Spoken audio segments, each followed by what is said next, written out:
Hi, this is Phil, and I'm here to tell you all about the Capes and Lunatics Patreon. Get early access to all of our interviews, including the monthly Chichester chats with writer and comic book legend D.G. Chichester, new episodes of classic Capes and Lunatics shows, including The Quantum Zone, This, That, or the Third, and many, many more specials, all completely uncensored. Access starts for $3 a month, full video when you pledge $5 a month. Check out the link in our show notes or go to patreon.com/capesandlunatics. Hope to see you there.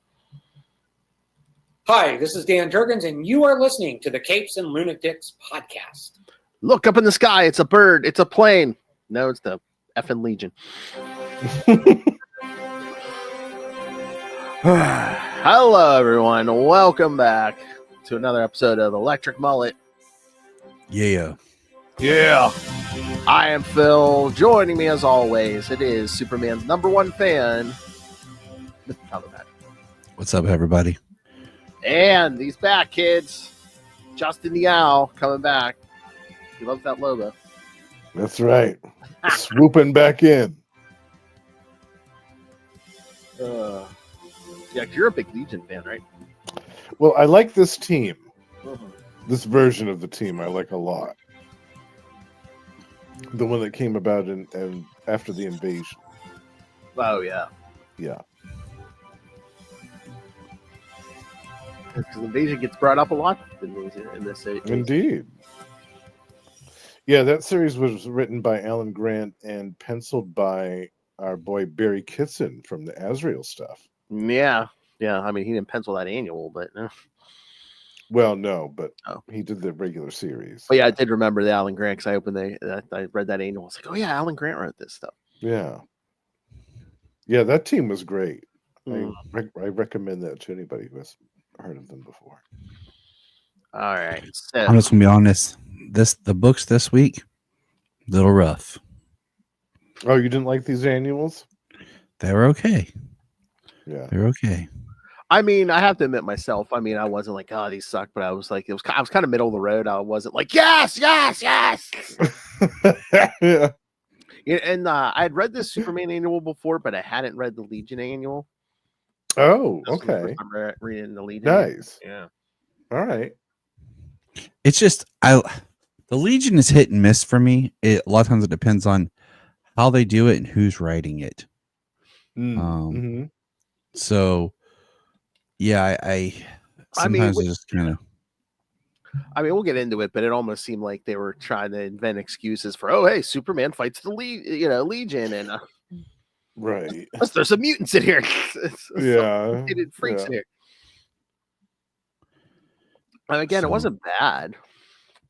Like, I didn't hate it, but I also just feel like that this is, and we'll talk about it, but it was really so much of let's try to clean up the Brainiac stuff. I think he's green. I think he's Brainiac. Get him. Yeah. All right. Let's jump into these. And if someone could please explain to me why they put that like black and white checkerboard pattern on the top of all the annuals. Yeah, I was wondering about that too. They didn't do that for all of them. I mean, forever. This year? Yeah. Well, in that year they might have, but I remember. Yeah, now they didn't. Yeah. After the year, yeah. Unless they're experimenting with like, hey, that's an annual, kid. It's got the checkerboard. Surprise! Yeah. No, I like this cover. That's one of those old school covers with all the text on it. Yeah. Totally. All right, let's pull a synopsis up here. Who knows? Going through it with you guys, this might win me over. All right. Adventures of Superman, Annual 2 from August 1990. Quest for Vengeance, Discoveries, The Fires of Brainiac. Oh, I guess is that each chapter. Writer Dan Jurgens, pencilers Bob McLeod, Kurt Swan, and Kerry Gamble. Inkers Bob McLeod, John Byrne. Yes, making a return. Dick Giordano. So Byrne's just inking. Colorist Glenn Whitmore, letterer Bill Oakley, and editors Mike Carlin, and Jonathan Peterson. because tomorrow's going to be interviewing Mike Carlin on Crypto. Oh, all right. All You right. know, I try. I do my best, right, guys? That's right. All right. Real Docs 2 and L.E.G.I.O.N are in a shuttle that is crashing through Earth's atmosphere. I love it. Wasn't it in the Legion? They called him Real Docs Jr. Junior. Junior and senior. The shuttle grazes an airliner, which starts to crash. Superman arrives just in time, however, and saves the plane.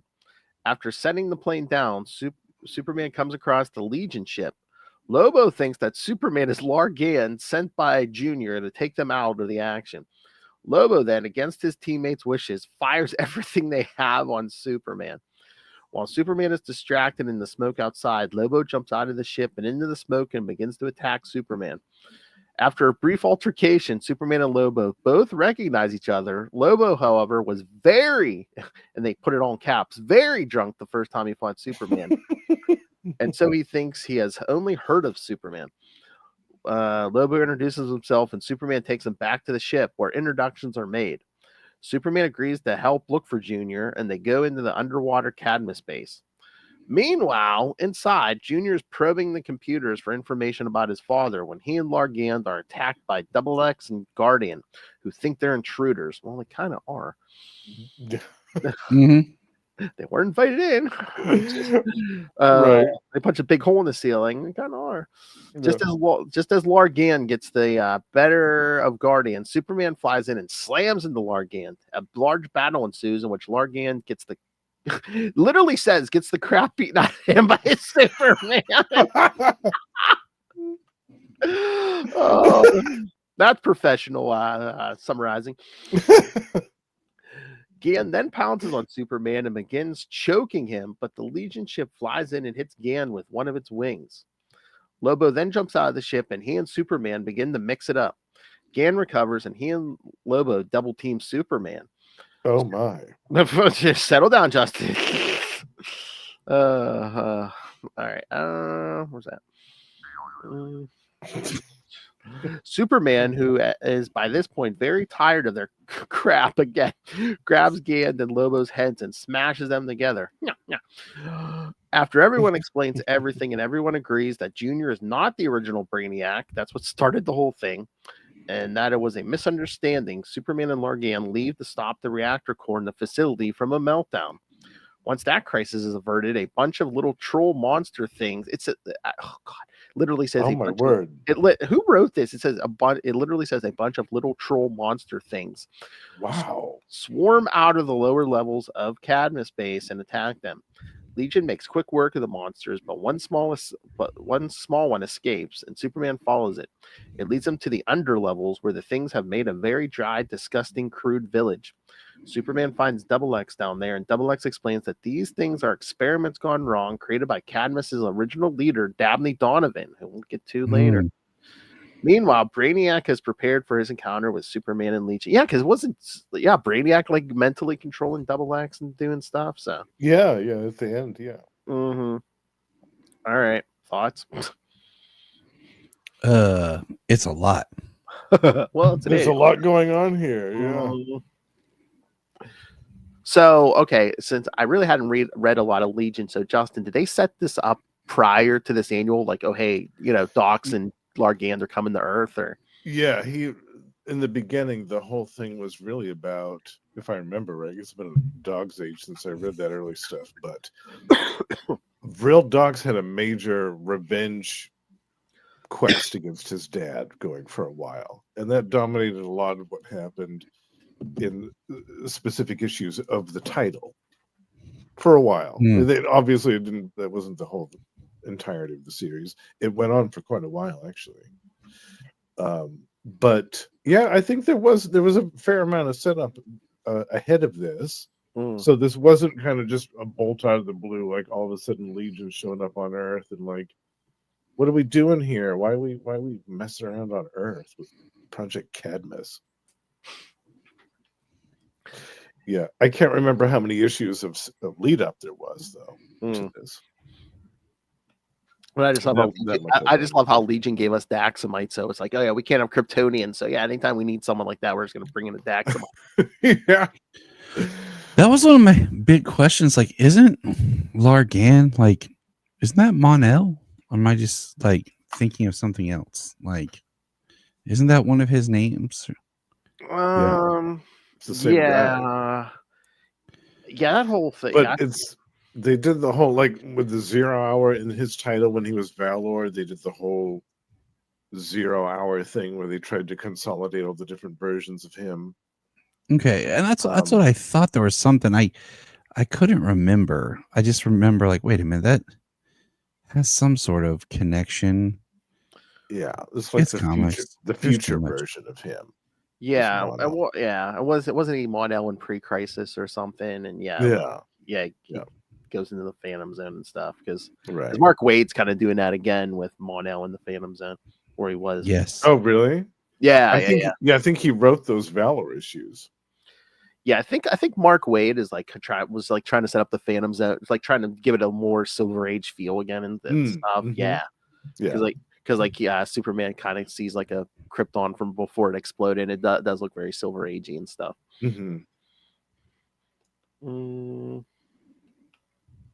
Yeah, I love this story because, I mean, the Legion to me, I think is interesting because they're so different from the Legion of superheroes. mhm.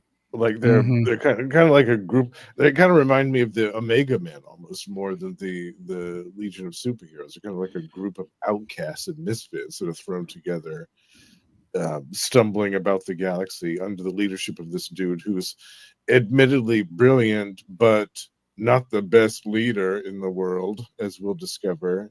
I mean, we got Lobo again. Like, And Lobo, yeah, I still don't understand what in the world he was doing palling around with this group because half the time he was just getting into fights with them.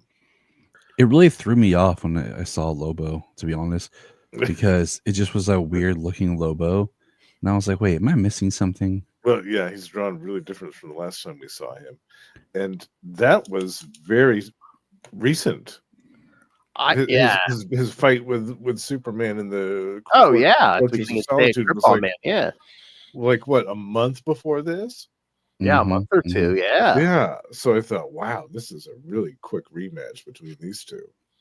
So I mean, again, I haven't read a lot of Legion, but I mean, did they promise to like pay him a lot of money or something? Is that why he was here? I think so, yeah. Or he was bored. I think there's something to do with, he had some type of thing with real docs where he had to do what he said. Mm. Maybe he bought him off. Maybe he was, yeah, just like a hired mercenary. I don't know. I gotta go back and read those. Fetal Giz. I have to go back and read those. It's been a long time. What I really liked about this issue were the creative teams. How we had a bunch of different creative teams again for the annual, like we had before, Mhm. with the great Bob McLeod starting us out, and then Kurt Swan with John Byrne together was great, and Kerry Gammill with Dick Giordano. I love the different art teams. I thought that they each were different in their own respective styles, but the transition wasn't jarring from chapter to chapter. No, it wasn't too bad, especially like a lot of times, like if they throw Kurt Swan in, sometimes it jars me a little bit because I'm just like, oh, I associate his style with like, pre-crisis and stuff, and then Oh, definitely. see some Kurt Swan stuff. I'm like, whoa, okay, that's an older style. Yeah. Mhm. But the pages of him duking it out with L.E.G.I.O.N were fantastic. I love that stuff. Oh yeah. It's great. And yeah, the whole Lobo look, I think like Lobo is one of those characters or an artist either gets it or doesn't get it. Yeah. It's hard. And in the 90s, when he got his own series, like that's, I think, when they really kind of perfected the look. They make them all big and Mhm. like bulky. He was huge, and he had the big giant hair that was going all over the place, chains His hanging hair off him. His hair here reminds me of like the Shi'ar Empire from X-Men. Yes, that kind of spiky, feathery. Mhm. Yeah. You know what I'm saying. I do. Yeah, I know what you mean. Although it almost works because it's almost like looks like like he's in a hair band or something. Yeah. He just starts busting out some hair metal. He would. I think of all the people in this issue, he would. That's what I think he was doing on the ship there when he was basically doing a poem about the dolphins. I was like, Yeah, oh, writing a song. Sitting there drinking and looking at dolphin holograms. Yeah. No, I liked this. They crammed a lot of story in here, but it was good. Like I liked the stuff with Project Cadmus. I thought it was interesting how they had like these weird mutants in the in the basement. And it was just like a coincidence that like Junior lands, at the place with like probably some of the most high tech computers in the world. Oh, this will be easy to look up Brainiac. Okay. Yeah, right. But I do like we're kind of keeping some continuity here because like when Lois and Clark are standing there and talking about their date because last time they finally ended up kissing and stuff. Yeah, that's true. So I did like that. Yeah, that's nice. And the airplane save kind of reminds me of the first Christopher Reeve Superman. Yeah, of course. It's just a staple. Like I think every Superman needs their kind of what do you call it? Airplane save. Yeah, either an airplane or a helicopter or a space shuttle, some type of aircraft. Yeah, there has to be that one thing that like really just shows Superman's ability to do stuff. I was just waiting for did we get our engine back? Don't look, don't just fly. Don't ask questions, fly. Yeah. I also liked the 80s/90s Superman ultimate solution to the problem, which was throw it into the sun. Yes. Man, well, there was an episode, one of the last episodes of Superman and Lois make kind of a joke about flying Clark through the sun. I'm like, thank you, because it's either throw it in the sun or to heal Superman, fly him into the sun. Like that's just what it is. Or if it's a weapon of mass destruction, throw it into the sun to get rid of it. Exactly. Yeah. I feel that's a comic book trope. It's either throw it in the sun or buried it on the moon. I just want I want to write a comic where that's their answer, and that's what they do, and then it blows up and destroys the sun. And they're like, oh, oops. And then it's like, we did that too many times. Yeah, you're like, uh-oh. Yeah. And they're like, Dad, what'd you guys do? Blew up the sun. We blew up the sun. You what? Yeah, we accidentally blew up the sun, guys. How about writing a story where you get a superhero like that, but he overreacts? It's like, oh, what are you gonna do with that jaywalker? Throw him in the sun. Yeah, right. Cheat on your taxes, up you go. There's also a lot of labs and stuff and weird machinery floating around in space that's been deposited there by Superman and others. I always thought it would be interesting if some supervillain took a rocket up there and just started collecting it all, just started randomly flying around to these different floating discarded labs and things and I'll take a little bit of this and a little bit of that. Thank you, Superman, for leaving this behind for me. Yeah. Oh yeah, that's right. They this lab where Metallo was made is still up. Yeah, that's one of them. Yeah, we can get to that in 2 months or so here. Yeah. Somebody could take advantage of that stuff if they knew about it. But I love so they mentioned we got clipped by UFO and Superman's like, oh man, who is this going to be? Maxima, Draga again? Draga, yeah. For all I know, it could be Darkseid. Yeah. Yep. All viable options. Oh man, I swear that is that's some 80s style there. Yes. Oh, the hair? Yeah, totally. Yeah. Is that hair hanging down or is that giant earrings? No, those are little hair. Okay. Tassel things. Yeah. Oh, and I do like yeah, Superman remembers Lady Quark from the Crisis with the Anti-Monitor. Does it? Yes, But doesn't remember that she came from her own universe because there are no more universes. she's the only one left. Ugh. Yeah, I like Lady Quark. She's interesting. She's a neat character. Mhm. The last survivor of her universe. So yeah, I think we're kind of setting up stuff for future Cadmus stories, like again mentioning Dabney Donovan. Mm-hmm. Mm-hmm. Yeah, great fight scenes. Yeah, so I guess it was Dabney Donovan that developed all those mutants in the first place. Yeah, that's what they said. It's always rejects, so it's just like Yeah. You know what that reminds me of, Justin? That power broker story from Captain America where they just like dumped him in the LA sewers. Oh yeah, All the yeah. rejects, yeah. Yes. Hmm. Totally. And the part that I was most incredulous about in this story was at the end when they were talking about the rejects. And there was something about how Cadmus had one of the members of Legion says, surely you can provide them better than living in the slum in the sewer. And Doublelick says, I've tried, but they will accept nothing from us. Are you kidding me? If I was living in a sewer and Project Cadmus was like, you want to come live up here in like some regular normal conditions? I'd be Yes. like, yes. Well, I mean, one, Dabney Donovan probably abused them, harshly, and then two, it's like not only are their bodies twisted, their brains may not even like work right. Well, true. Maybe they don't have the logic capabilities, but still. Nah, it's still better. Let's do Comfort is this. comfort. Yeah. Maybe they got used to the smell of the sewer. They didn't notice it anymore. Oh, and then what about Junior's telling Superman? He's like, why don't you leave this planet once in a while? Go somewhere you can do some good. Yeah, I like that. He got right in his face. He's like, you should have known about this. He's like, I have my limitations, And he's like, they take these outcasts here. Now that I know about them, I can do my best to see they're treated properly. Yeah.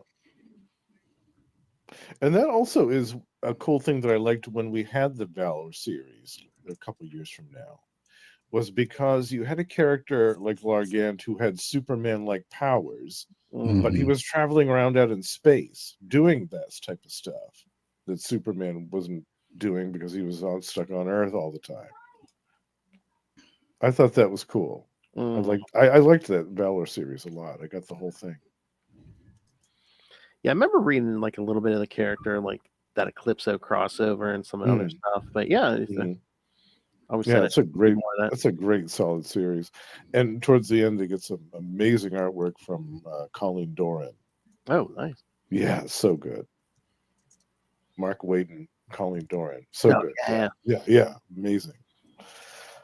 But yeah, I love this annual. It's fun. There's a lot of weird stuff going on in here that I wasn't expecting, like the mutants and Double-X getting possessed by Brainiac, and another fight between Lobo and Superman, like a month after the other one. And it was a lot of stuff I wasn't expecting at the time. All right. Should we get to the Legion annual? I have no sauce for this, but all right. Yeah. Let's do it, because I don't know. Like, I have not really enjoyed what they've done with Brainiac, and then we have like his son here and all this. I don't know. Yeah. I think because we're trying to bring back the regular Brainiac from where we had just kind of got done with Milton Fine. Yeah. And we're trying to get into regular Brainiac again, and I feel like it's too much of a leap. And the thing is, like, the more I read in like comics and stuff, I realize that as much as we talk about post-crisis and everything like that, there has never been a really clean reboot of DC in any way. Like, no. Like they promised it with New 52. New 52 is not a clean no, God, yeah. no.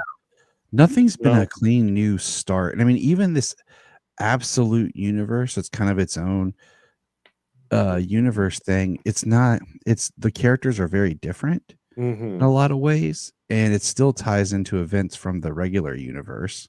So it would be interesting if we actually could start over with, and not just do these one and dones, but ongoing series of Yeah. of characters in a different universe, like we did with the, we did the Earth One series, but like Mhm. just continually a different line, and so Yeah, I mean, again, the New 52 is like that. They wanted to like, oh, this is a new universe. It's only 5 years in, but meanwhile, Batman's had every Robin, and yeah, I all the mean, characters are there, and it's just like, okay. And how'd we get here? I don't know. Yeah. I don't know. I'm sorry. Hold up. Batman, my favorite character. Next month we're gonna be doing a lot of that because there's 2 episodes with Batman. Oh, right. Oh. Yeah. I know I was excited to read those books because they were the next ones that popped up till I saw that we had to do the annuals, and I was like, dang it. Yeah, it's because 2 episodes of Batman next month. So make sure you tune in, Ray. Batman, my favorite. All right, let me do the credits for that Legion annual, and again, I was gonna say I didn't like the art as much in this one, but it's like I mean that Adventures annual is like a hard act to follow because you got a bunch of great artists on that one. Mm-hmm. All right, the Legion annual number 1, September 1990, Childhood's End. Writer Alan Grant, penciler Jim Fern, inker Jeff Albrecht, colorist Lovern Kinderzersky, and letterer John Workman. And that's all I have. That's it. Like I said, I hadn't read this one before, so Yeah, I only read this, I think, once. I didn't realize there's not that much super. They say guest starring Superman, but there ain't that much. He's Superman. barely in it. He's barely in it. Mm-hmm. So let me open this up. Yeah, I normally like the artwork of Jim Fern. He's actually one of the artists that was on one of my favorite all-time comic book series from DC, Scarlet, from the 90s. He was one of the co-creators on that, and he was the artist on most of it. I really like his stuff, but I feel like his art style is better suited towards kind of horror type stuff. Darker edge. The straight up superhero stuff, like, I don't know, it's a different feel, I think. Yeah. One, too, I think we talked about it before. You can have a great penciler, you can have a great inker, but sometimes like 2 people don't mesh that. They could both be great, but they won't mesh together well. True. Maybe Jeff Albrecht wasn't the best inker for him. Yeah, I don't know. I actually kind of like the way that some of the inks are laid out in this, and the art's a little cleaner in this one compared to the other book. And it's just one artist throughout rather than 3 or 4 different teams. Yeah. So I do, for the most part, like there's sometimes the faces come off a little odd, but for the most part, I really do enjoy the structure of this book more. And it's consistent throughout. Yeah, it is consistent. Yeah. What do you guys think of this team, of the actual Legion team themselves? Like, what do you think of the characters, the dynamic, the overall? I like what I know, but like some of these members I'm not too familiar with. So, but no, it looks like an interesting team here. You got Strata, who's basically your Ben Grimm, right? Yeah. And FaZe, who's kind of like Kitty Pryde powers. They were more cool when they were less like doing the bidding of real docs, and kind of just doing like intergalactic superhero stuff. Yeah, that's the other thing. I think like both are good, but I don't know if like Superman is the best fit for Legion and vice versa. Oh, true. Yeah. It's like they almost just said with Superman to help sell the book. Yeah. Because this Legion book was still fairly new at the time. It's so funny because it's like in this one, Superman, it takes, they leave one of those Legion ships on Earth. So Cadmus helps Superman get the ship going so he can go keep Junior from killing Brainiac. But meanwhile, there was an early Booster Gold issue where him and Booster Gold are on an alien planet, and Booster wants to save someone, and Superman's like, no, this ain't our culture. We don't understand that, and all this. I'm just like, You can't get really? involved. How the tables have turned? Yeah, it's different now, ain't it? But let's stop Junior from murdering his Yeah. psycho mass murderer father. Nah. But yeah, no, the beginning of this, we get the flashback of how, well, basically Brainiac grew Junior in a big test tube. Mhm. His dad abused him horribly. And basically sold out the whole planet. Yeah. Yep. I am going home. I am going to kill my father. Oh, yeah, that's where it is. He says, I am Vril Dox Jr. Yeah. Which is weird. Like, just the whole Brainiac Jr. thing. Yeah. Yeah. Yeah, because you would think, I mean, I guess they could have it, but aliens won't necessarily have, like, the word junior. Yeah, they just need to throw on that, like, translated from, you know. We were just kind of like, aha. And then I still have John Byrne January on the brain. I was just like, I had to double check the credits to see if John Byrne worked on this in any way, shape, or form after we got that Lady Quark butt shot. It does feel like, yeah. Yes. It feels like he had a hand in that somehow. Yeah. It seems like we only see the ladies picking up all the poker stuff. Yeah. Lobo freaks out. There's a lot of gratuitous butt and leg shots in these issues. Yeah. It's that time, though. That's true. Yeah. Oh, yeah. Like, yeah, we're just beginning the 90s. Oh, yeah. We're just beginning the 90s. 90s. And again, it makes sense because Superman can't breathe in space, but it's so weird seeing Superman like piloting a spaceship. I know, isn't that funny? Yeah, it always gives me a chuckle whenever I see him flying a ship. And It again, is he looks like weird. such a natural at it, you know. Well, I think half of it's automatics. He said Double X programmed it to home in on Dox's Yeah, brainwaves, and then the home in on Double X's brainwaves when he wants to go home. How handy. Should keep that ship around. You might need that again sometime. Exactly.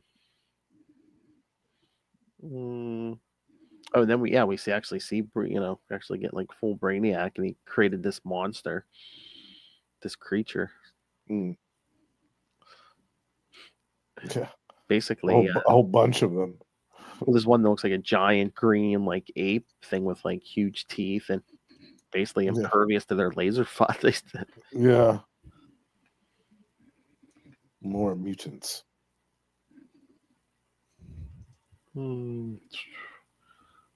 But yeah, then the Legion get there and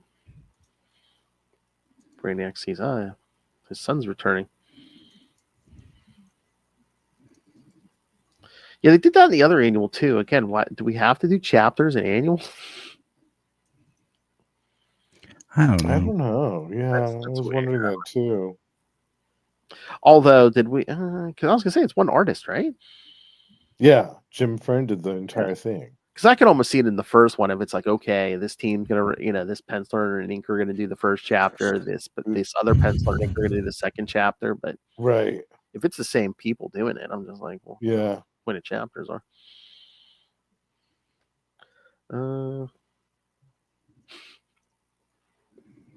Yeah. Oh my God, this is such a superhero. Land the plane and come right. Yeah. Immediately. Yeah. Wait for them to scream, "Avengers Assemble!" Yeah. Legion leap. Yeah, Legion. Lego up. Lunite. Let's go, Legion. Yeah, let's go, Legion. That's what they were missing, was a good battle cry. Yeah. Legion long sprint. Lego my ego. Oh, and I also didn't like the resolution to this issue. Yeah, I felt like it was very anticlimactic at the end. And it's so funny because it's like, except for that one page of Superman piloting the ship, we don't see him again until page 38. Yeah, and even then, it's for only a few pages. Well, Right? 38, he's on the last panel, and then he comes flying in. Yeah. And I don't know if it's just the art style, but I swear, like the face a little. I swear the artist was almost trying to do Christopher Reeve. Yeah, kind of. Yeah, I got that feeling too. And again, this is only 3 years after Superman 4, so. Yeah. Oh, Tyler, I actually watched that Christopher Reeve documentary finally. Hey, me too.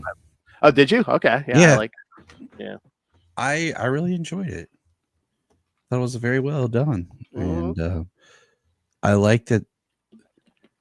I like that they talked a lot about his different aspects of his career and didn't just yeah. try to About his focus on accident stuff. Superman. Like, Oh yeah, it probably won't help they had all that footage and stuff, and I enjoyed it. It was good. oh yeah, it's on Max. It's on Max, kids. Yeah, he looks like Christopher Reeve a lot on page 52 when all the Legion are like kind of congratulating him. You said it, Brill. We'd be glad to have you on the team Superman, that panel. He looks a lot like Christopher there. And Brainiac controls the Legion to attack Junior, and then Superman comes crashing in. Yeah. I love how Superman pushes Largan through the floor and says, "Oh, I can't take him out, but I can't get rid of him for a while."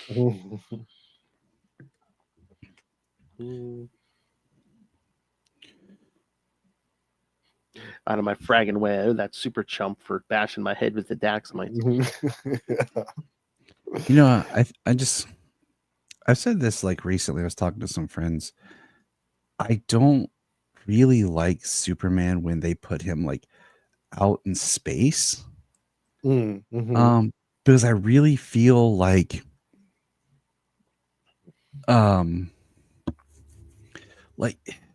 to me it feels almost like you're risking something. Like if I'm Superman and I'm out in space, I'm risking that I could be depowered and all of a sudden Be stranded or be stranded and not be able to bounce back, and like under the a whole red war sun world stuff, like all that. yeah, like I just feel like it's just one of those things that I don't know. I don't like when they have Superman and Supergirl like out in space. It's so weird because it's like him and Supergirl, they are aliens, they are from Krypton, but especially Superman, it's like, yes, he is an alien biologically, but he was raised on Earth from such an early age that it's like he thinks like an Earth. He's basically an Earth man. It just has this weird biology. Yeah.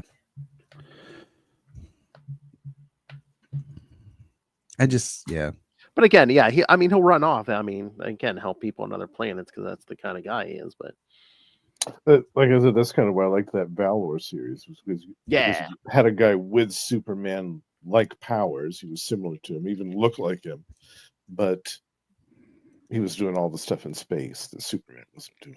Yeah. Well, that's the thing. Supergirl kind of even makes more sense to me for to be in space than Superman, because it's like Superman came to Earth at such a young age. Like he really doesn't remember Krypton or anything. Like he's either a baby or even not even a baby in like this version. But Supergirl was they put her in that rocket. She was like a teenager or something. So, and I think that's always important just to help. So she the remembers difference between the two characters. But yeah, she remembers other planets and stuff. So yeah, it kind of makes more sense to me with her.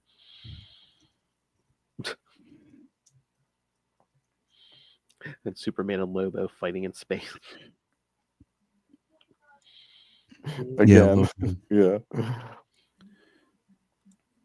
Good old Lobo. Yeah. Hits him with a rock. Well, but Lobo is funny. But yeah, I mean, well, I was gonna say before about Tyler's points with Brainiac. It's like I don't think Brainiac really comes into his own. Really, there's like this version until Panic in the Sky. Yeah, Mm-hmm. I can totally see that.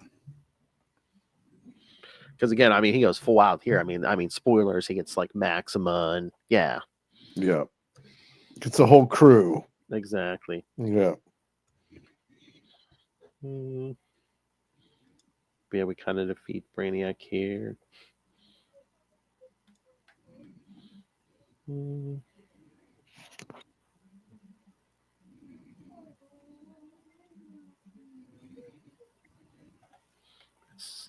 Superman's still arguing for, oh, hey, you shouldn't murder Brainiac. Yeah. Given the old "you shouldn't kill people" speech. But then he gets away in that skull shit. Yeah. So unless the Legion takes him home, I mean, Superman should still have that ship. I wonder if we will see what happens with it in an issue, because I don't remember. Yeah, I don't remember ever seeing it again, but Yeah. But really, nothing gets solved because at the end of this annual, Junior's like, I'm still gonna kill my father. So Yeah. nothing's really been settled. Which I guess they wanted to leave that open for the Legion series, but so did Brainiac make a lot of appearances in Legion, Justin? I think so. Yeah. Especially towards the beginning. Again, it's been so long since I've read it. I've got to go back and reread those. I'm hoping actually that they'll reprint some of those in those new DC's Finest collections that they're doing. I mean, they should. I mean, I think they're on the app, so yeah, they're all on the app, but I missed a bunch of them in print form. So I'd like to be able to complete my collection. Yeah. Because I was going to say, I think the chances are always better that they're going to reprint it if it's already like on the app and stuff. Yeah. So that's probably another reason they sent him off into space is to like mess with the Legion, start up that Legion book and mess with them. It's true. Actually, I'm looking over these early issues. I don't think Brainiac appeared in many of them. No. Yeah. Wow, might be the timing too. By the time he leaves, I mean, I wonder did the series start maybe before he left Earth? So, and again, I'm sure they kept him as the boogeyman for a while. It's just like, oh, we're gonna find him. Well, they kept getting embroiled in other stuff too when they were traveling around out in space, as they tend to do. Yeah, I forgot Barry Kitson was on this book for so long. Oh yeah. Yeah, I love his. Oh, Perich Kitson, yeah. Well, I mean, you talked about that Azrael stuff, Batman stuff. He did it. He's going to do some Superman stuff after Death of Superman. Well, oh, that's right. Yeah, he's going to do some Mullet stuff. Yeah, yeah. Wasn't he on? It might have been Adventures. Steel or no, I think it's Adventures. Okay. Sounds dirty. He'll do some Mullet stuff. It does. All right, gentlemen. Anything else? No, I think we covered it pretty well. Yeah, my memory is pretty fuzzy when it comes to this Legion series. I don't know if Brainiac plagued them very much in the beginning or not. I wonder if my memory's fuzzy there. But if not, if my memory is betraying me in this instance, then in that case, this story is more memorable in the fact that it addresses that relationship between Will Dox and his quote-unquote dad. All right. So, yes, like I said, next month you're going to get 2 Batman episodes, kids, because the first episode we're going to do Action Comics 653, and then we're going to jump into Dark Knight over Metropolis from Superman 44, Adventures of Superman 467, and Action Comics 654. And then the second episode of the month, we're going to cover the 3-issue miniseries World's Finest with Batman, Superman. I think it's Joker and Lex. So I don't know if I even read that one, but yes, I did see it. And I was like, yep, all right. Yeah, I haven't read that. Yeah. Yeah. I remember hearing about it. I don't think I read it. All right. So yes, so please send us your well, you can send your thoughts on all any of the previous episodes, but send us your thoughts on those Batman episodes. Ray, we know what you do on your we know what you do on your lunch break, Ray. Park in secluded spot. Yeah. All right, so so send us your thoughts. Email us capesandlunatics@gmail.com or call the voicemail 614-382-2737. That's 614-38-CAPES. And remember, check out all the Capes and Lunatics episodes, even stuff beforehand. I think there's before the Bat stuff on there, Tyler. CapesLunatics.wordpress.com. There's probably some Flash Arrow Power Hour on there. There's probably all kinds of stuff. Oh man, that's where it was. Let's not even. Yeah, just making sounds. You know, everybody's like, "What's he talking about?" Just prepare yourself if we're going to listen to any episode with Zach in it.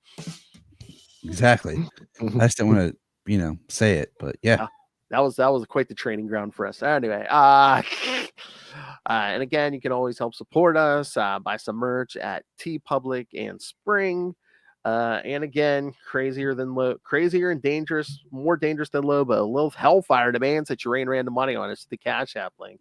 Make it rain. Capes and Lunatics. And speaking of the crazy Floridian, yes, we join us on the Patreon, subscribe here, exclusive uncensored content every month. And if you are a subscriber like Justin, you can request topics for us to discuss. Join me in the Patreon elite. That's right. So sign up at patreon.com/capesandlunatics. All right. And if you need more Superman talk in your life, and you do, Tyler, tell them how to find the Krypton Report. Well, you can find the Krypton Report. Just search for just search for on your favorite social media platform, and you'll find links to us for our podcast. We're on all major platforms, and you'll find us there. Miss Tyler Patrick and the Force of Nature, Mr. James Cole. Yeah. Oh man, if I could only share some of the jokes and things that are said, it's not appropriate to say online. Oh my! So, I'll tell you guys once we're done. Oh damn! All right. Oh, that's why he's the Force of Nature. Okay. Justin's like, I'm scared and excited to hear this. Yeah. Speaking of stuff that's probably wildly inappropriate for the internet, Justin the Owl, you can catch him here every so often on Electric Mullet. You can catch him at least once a month on We Are the Night, the Batman podcast, talking Azrael, and sometimes he stops by for other talks like Catwoman or Killer Moth. We ever do Killer that. Moth, Anarchy, a little bit of everything. And you can also check him out all over Capes and Lunatics on every week on Marvel Tales or X-Men Classics, or on a rare occasion maybe both. So check him out there. And again, catch us on the returning Energon Universe and One World Under Doom podcast. Yep. Mm-hmm. And you can also catch him as the new co-host with me and yes, the High Priest. We just mentioned Ray on Ultimate Spider-Cast at the end of the month. That's right. And Riley or the Slingers coming up here. The Slingers. We'll be spending most of the year with the Slingers over there. You guys are supposed to stop me. Like, no, let's do that. Yeah. All right, but you can also catch him on these other shows. If that was that's right. Gamma Charge with me and Russell. Every month we talk about the Immortal Hulk or the Sensational She-Hulk. And we have a Patreon, so check that out. Predator and Prey, we're joined by the aforementioned Ray and Sparky to talk about some classic Dark Horse comic books featuring Fox's Predator. And last but not least, on the Lost Library of Legends, I am dedicating a multiple-part retrospective on a title from the 90s Malibu Ultraverse. Back to the 90s here, bitch. Oh, that's naughty. I love it. I do love the Ultraverse a great deal. It's me, your old pal, the Owl.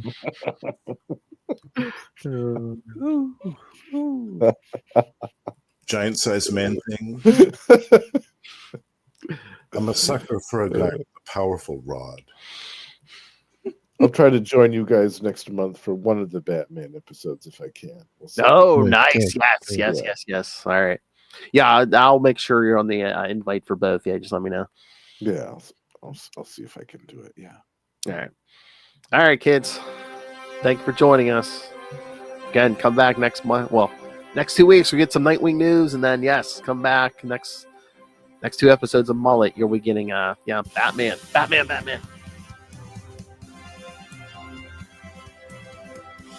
Oh yes, Justin, did you want to join us for Soul Search? That I believe that's gonna be Yes. that's gonna be episode 50, if you can believe it. Yes. I love Soul Search. There's some good stuff coming up. Soul Search is 50. Episode 52 is Crisis of the Crimson Kryptonite. Crimson Kryptonite. Uh-huh. Yeah. Nixie and Lex reunited.